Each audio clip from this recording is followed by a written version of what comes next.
दोस्तों नमस्कार। दिल्ली के मुख्यमंत्री अरविंद केजरीवाल को आज एक नहीं 3-3 झटके लगे। वो कौन से झटके हैं ये मैं आपको बताऊंगा और उनकी राह कितनी मुश्किल हो गई है ये भी हम बात करेंगे। लेकिन उससे पहले आपसे एक अनुरोध है कि चैनल को आप लास्ट तक मेरे वीडियो को लास्ट तक देखिए, अंत तक देखिए। वीडियो को लाइक कीजिए, चैनल को सब्सक्राइब कीजिए। दोस्तों, जब कोई व्यक्ति बहुत ज्यादा चालाक बनता है, लोगों से फरेब करता है, झूठ बोलता है, तो वो अरविंद केजरीवाल बन जाता है। आज अरविंद केजरीवाल इसी नाम से पहचाने जाने लगे हैं।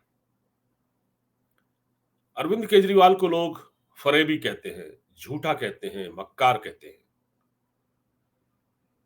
अरविंद केजरीवाल को आज 3-3 झटके लगे।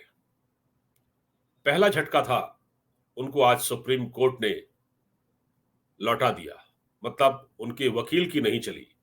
अभिषेक मनु सिंघवी, जो उनको राहत दिलाना चाहते थे, जो चाहते थे कि अरविंद केजरीवाल को राहत मिले, वो किसी तरह जेल से बाहर आए, वो नहीं हो पाया। दूसरा झटका लगा, वो था भगवंत मान और संजय सिंह। बहुत दिन से कहा जा रहा था कि भगवंत मान केजरीवाल से मिलने नहीं पहुंचे तिहाड़ जेल में। तो आज भगवंत मान भी पहुंचे और जेल से बाहर आए संजय सिंह एक बार फिर अपने नेता से जेल में मिलने गए, लेकिन क्योंकि जेल का मैनुअल है उसके मुताबिक उनकी मुलाकात नहीं हो पाई। क्योंकि आम आदमी और खास आदमी ये जेल में नहीं चलेगा। न्याय सबके लिए बराबर होना चाहिए। कोर्ट की नजर में सब एक है। तो आज मुलाकात नहीं हो पाई। वापस लौट गए संजय सिंह और भगवंत सिंह मान, पंजाब के चीफ मिनिस्टर।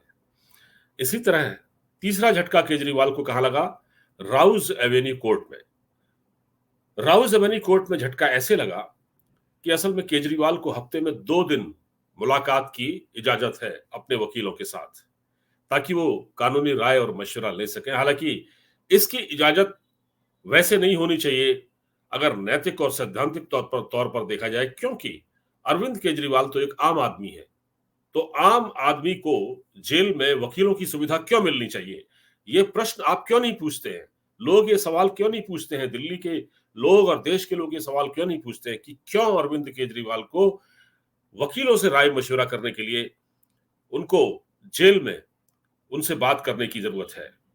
तो अरविंद केजरीवाल चाहते थे कि हफ्ते में 2 दिन मेरी मुलाकात आधा आधा घंटे के लिए मेरे वकीलों से हो रही है, तो वो चाहते थे कि हफ्ते में 5 दिन उनकी मुलाकात हो। अब 5 दिन मुलाकात आप सोचिए, तो क्या इस तरह सरकार जेल से चलेगी क्या? और वो क्या दिशा निर्देश जारी कर सकते हैं? और उन वकीलों के भेष में कौन है? वो कुछ वकील तो ऐसे हैं जो आम आदमी पार्टी के वर्कर भी हैं। तो इसलिए उनकी इस याचिका को कोर्ट ने यह कहकर ठुकरा दिया कि नहीं, ये नहीं हो सकता। 5 दिन, कोई ये घर की पंचायत है क्या यार? ये जेल है। जेल में अगर कैदी न होने का एहसास हो, जेल का एहसास ना हो, एक कैदी को, अगर चाहे वो राजनीतिक कैदी हो, अगर वो उसको जेल में बंद है और उसको जेल में होने का एहसास ना हो, तो फिर कैसी जेल? हालांकि ऐसी बात नहीं है, क्योंकि होने को वो आम आदमी है, लेकिन उनकी जो सुविधाएं हैं वो खास आदमी जैसी हैं। और वो खुद भी खास आदमी हैं, जो कि करोड़ों के शीश महल में रहते हैं, बड़ी गाड़ी में चलते हैं, मुख्यमंत्री हैं, सारी सुविधाएं ले रखी हैं, सुरक्षा है। कल तक तो कहते थे कि मैं तो आम आदमी हूं, मेरे मुझे कुछ नहीं चाहिए, मैं तो अपनी एक पुरानी वैगन आर में चलूंगा। और आज देखिए कैसे पलटे दिन, और पब्लिक को कैसे झूठ बोला इन लोगों ने, और ये क्या कहते थे। और मुख्यमंत्री के पद से इन्होंने इस्तीफा भी नहीं दिया। कई नेताओं ने इसकी नजीर पेश की कि वो जब किसी केस में फंसे, मसलन लालू यादव या दूसरे कुछ नेता, जब जेल गए तो उन्होंने पहले पद से इस्तीफा दिया। लेकिन केजरीवाल ने ये नहीं कहा। तो ये केजरीवाल क्या कहते थे? केजरीवाल जो कहते थे कि मैं कल तक क्या कहते थे कि मैं पद से इस्तीफा दे दूंगा। मैं आपको एक छोटा सा उनका एक वीडियो मैं आपके लिए शेयर कर देता हूं, क्योंकि बात इसी संदर्भ में हो रही है, तो आपको भी लगेगा कि धोखेबाजी की भी हद है। क्या कहा करता था केजरीवाल और क्या है। बीजेपी और कांग्रेस वाले क्या जाने कि त्याग क्या होता है। आज के जमाने में एक चपरासी की नौकरी नहीं छोड़ी जाती किसी से। अब आप ये सोचो, सीएम की कुर्सी तो कितनी बड़ी होती है। सीएम की कुर्सी छोड़ने के लिए कलेजा चाहिए, कलेजा। ये एक्चुअली बीजेपी और कांग्रेस वाले क्या जाने कि त्याग क्या होता है। आज के जमाने में एक चपरासी की नौकरी नहीं छोड़ी जाती किसी से। अब आप ये सोचो, सीएम की कुर्सी तो कितनी बड़ी होती है। सीएम की कुर्सी छोड़ने के लिए कलेजा चाहिए, कलेजा। ये एक्चुअली बीजेपी और कांग्रेस वाले क्या जाने कि त्याग क्या होता है। आज के जमाने में एक चपरासी की नौकरी नहीं छोड़ी जाती किसी से। अब आप ये सोचो, सीएम की कुर्सी तो कितनी बड़ी होती है। सीएम की कुर्सी छोड़ने के लिए कलेजा चाहिए, कलेजा। जी, सीएम की कुर्सी छोड़ने के लिए कलेजा चाहिए। अरविंद केजरीवाल जी, आप कल तक किस तरह की बातें सुनते थे, आज लोग सोशल मीडिया पर आपको आईना दिखा रहे हैं, आपका मजाक उड़ा रहे हैं कि आप कल तक आप क्या क्या कहा करते थे। ऐसी सैकड़ों इंटरव्यू हैं अरविंद केजरीवाल के जो टेलीविजन चैनल में इन्होंने दिए, और उनकी आजकल क्लिप सोशल मीडिया पर वायरल हो रही हैं।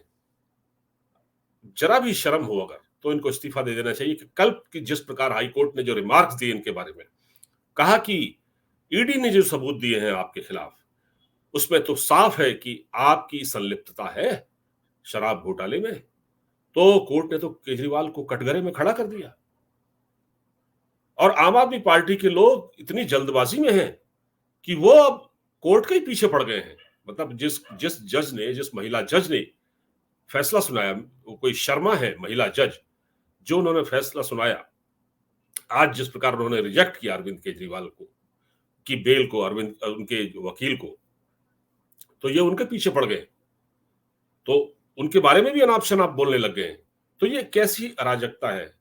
आपके पक्ष में फैसला नहीं आया तो आपने महिला जज को ही कटघरे में खड़ा कर दिया। तो क्या आपके हिसाब से जुडिशरी काम करे? मतलब जुडिशरी आपके कहने पर काम करे। और अभिषेक मनु सिंघवी क्या समझता है खुद को? अभिषेक मनु सिंघवी, जो कि एक बड़ा वकील है, लक्ष्मीमल सिंघवी इनके पिता थे, बड़े कानूनविद थे, उनके बेटे हैं ये, और ये लाखों रुपए फीस लेते हैं। सबसे बड़ी बात मैं तो ये पूछना चाहता हूं कि आम आदमी पार्टी के पास ये लाखों रुपए देने के लिए कहां से आ रहा है?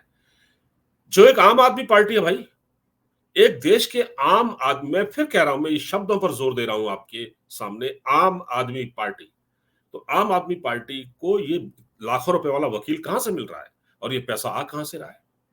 जिसकी एक अपीयरेंस की लाखों की फीस होती है, वो व्यक्ति आपके लिए 24 घंटे जिरह करने के लिए तैयार है। और सिंघवी की एक आदत ये है कि ये जब कोर्ट में जाते हैं तो इनको तो ऐसा लगता है कि जज को ये धमका लेंगे, जज से बात करेंगे और वो उनके हिसाब से फैसला दे देगा। क्या कानून इनकी जेब में है क्या? बड़े वकील हैं तो क्या हुआ भाई, कानून इनकी जेब में है। मतलब आप कहेंगे और जज केजरीवाल को जेल से रिहा कर देगा। दरअसल क्या हुआ था, इन्होंने जो कल नौटंकी की, जो जब ये हाईकोर्ट ने इनका केस सुना, तो हाईकोर्ट में दरअसल ये कहना चाह रहे थे कि केजरीवाल की जो गिरफ्तारी है वही गैर कानूनी है। तो उनको गिरफ्तार क्यों किया गया है? उनको रिहा किया जाए। लेकिन हाईकोर्ट ने तो साफ कहा कि ईडी के पास जो सबूत है, हमने जो ईडी से सबूत मांगे थे उसका अध्ययन किया, उसके बाद हमको साफ लगा कि आपके पास, आपके खिलाफ तो पर्याप्त सबूत है, तो आपको कुछ महीने जेल में रहना चाहिए। तो अब आज जब सुप्रीम कोर्ट में गए तो वो भी बड़ी जल्दबाजी में थे कि सुप्रीम कोर्ट जाएंगे और बेल ले लेंगे। तो सुप्रीम कोर्ट ने कहा कि देखिए ऐसा नहीं होता, आपकी अगर कोई समस्या है तो आप पहले हमको मेल कीजिए और हम मेल का अध्ययन करेंगे, उसके जो 7-8 पॉइंट होंगे। हालांकि मेल कर भी दिया था अभिषेक मनु सिंघवी ने, उसका कोर्ट ने अध्ययन किया लेकिन कोई फायदा नहीं हुआ। तो अभी अरविंद केजरीवाल को कितना जेल में रहना पड़ेगा ये मैं नहीं कह सकता, और ये कोई नहीं जानता कि उनके खिलाफ जितने तगड़े सबूत हैं उस हिसाब से वो लंबे समय तक जेल में रह सकते हैं और उनकी पार्टी भी खत्म हो सकती है। पार्टी में बिखराव की स्थिति है। सुनीता केजरीवाल को अब कोई पूछ नहीं रहा। उनकी पत्नी को जो पहले ये लग रहा था, वो 3-4 वीडियो जारी किया और उसके जिस प्रकार वो बोल रही थी, उससे लगा कि वो पार्टी पर कब्जा करना चाहती हैं, वो अपने हाथ में रखना चाहती हैं चीजें। लेकिन जब से संजय सिंह जेल से बाहर आए तो उन्होंने तो तमाशा कर दिया। उनके आने के बाद सुनीता केजरीवाल कहीं पीछे चले गई। उनको अब कोई पूछ नहीं रहा है। संजय सिंह ही है। अब तो सौरभ भारद्वाज को कभी नहीं पूछ रहा है। सौरभ भारद्वाज और इनमें आपस में मनमुटाव हो गया है। संजय सिंह, सौरभ भारद्वाज, आतिशी मरलीना। और आतिशी मरलीना ने पिछले दिनों कहा था कि मैं भी जेल जा सकती हूँ, सौरभ भारद्वाज भी। और देखा आपने, एक दुर्गेश पाठक थे, तो दुर्गेश पाठक को तो ईडी ने सम्मन कर लिया, उनको भेज दिया, बुला लिया। और केजरीवाल के सबसे बड़े राजदार, देखिए अरविंद केजरीवाल अगर सबसे ज्यादा किसी पर भरोसा करते हैं तो अपने परिवार के, अपने बच्चों के मुख बराबर वो है विभव, वो उनका पीए है। उसको भी ईडी ने बुला लिया, उसके पास भी केजरीवाल के तमाम राज हैं। और के कविता, जिसकी अभी न्यायिक हिरासत बढ़ गई है, और जिस प्रकार के कविता, जो कि साउथ के लीडर केसीआर जो मुख्यमंत्री थे तेलंगाना के, उनकी बेटी है, उसने जिस प्रकार जो राज खोले हैं, जो कहा है कि कैसे कैसे ये सब हुआ, कैसे कैसे बैठकें हुई, जिसमें अरविंद केजरीवाल की इन्वॉल्वमेंट क्या, ये सारी चीजें के कविता ने कही है। और के कविता की गवाही के बाद, और फिर दिनेश अरोड़ा जिसको इन्होंने एक सरकारी गवाह बनाया है, वो उसकी गवाही के बाद अब ये बहुत मुश्किल हो गया अरविंद केजरीवाल के लिए कि वो बाहर आएंगे। तो कोर्ट को अपने हिसाब से हाँकना, वहां भी कोर्ट सुप्रीम कोर्ट, अगर आपको तत्काल इंसाफ चाहिए, आपने देखिए, कोर्ट ने क्या कहा, कहा कि आपको 1 नहीं, 2 नहीं, 3 नहीं, 8-8, 9-9 सम्मन भेजे। तब आपने कोर्ट को कुछ नहीं समझा।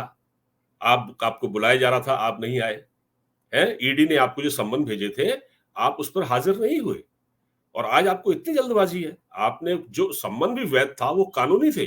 उन सम्मन, जो आपको सम्मन भेजे गए थे, उनको भी आपने गैर कानूनी बताया, कहा कि ये तो फर्जी है, और उनको फाड़ के फेंक दिया।